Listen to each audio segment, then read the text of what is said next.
Qiz bolani inkorlari. Qiz bolaga qiyin. Qiz bola ota-onasi, akasi, el-yurtning yuzi, or-nomusi. Qiz bola ojiza. Qiz bola zaif. Qiz bola nochor. Qiz bola buyum. Qiz bola kuchsiz. Qiz bola nozik.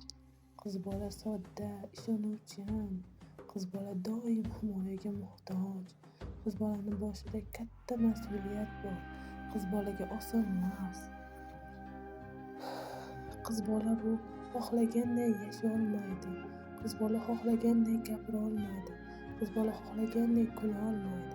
Qiz bola oynaga o'xshaydi. Sinsa avvalgidek bo'lmaydi. Qiz bolaga shunchalar cheklovlar ko'pki, unga oson emas. Sanab sanog'i yo'q. Ojiz, kuchsiz, zaifa shunchalar hamki, o'zini himoya qila olmaydi. Uni doim hamma boshqaradi.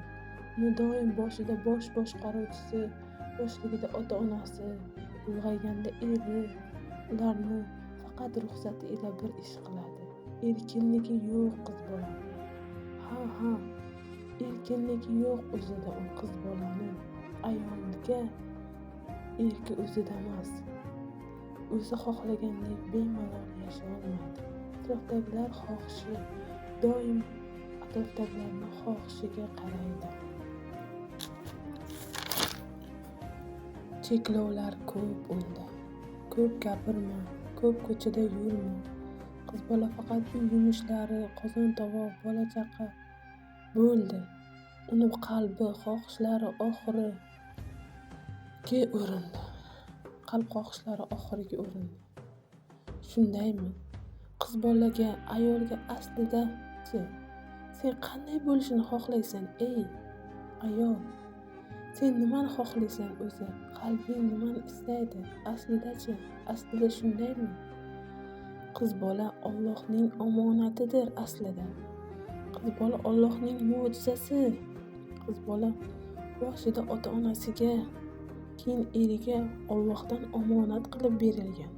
Allohning suyukligi qiz bola. Qiz bola jannat kaliti. Qiz bolani hamma ota-onasi, eri, atrofdagilari, qarindoshlari, qo'ni-qo'shnilari hamma qadrlaydi.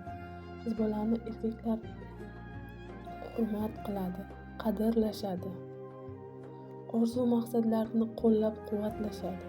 Uni Alloh asraydi. Yerda yaratganlari orqali Alloh uni asraydi. Alloh uni qo'llaydi. U faqat uyg'onsa bas. Aslida ayol bu mo'jiza. Unga Alloh noyob kuch bergan. Unga yaratuvchanlik qobiliyatini bergan.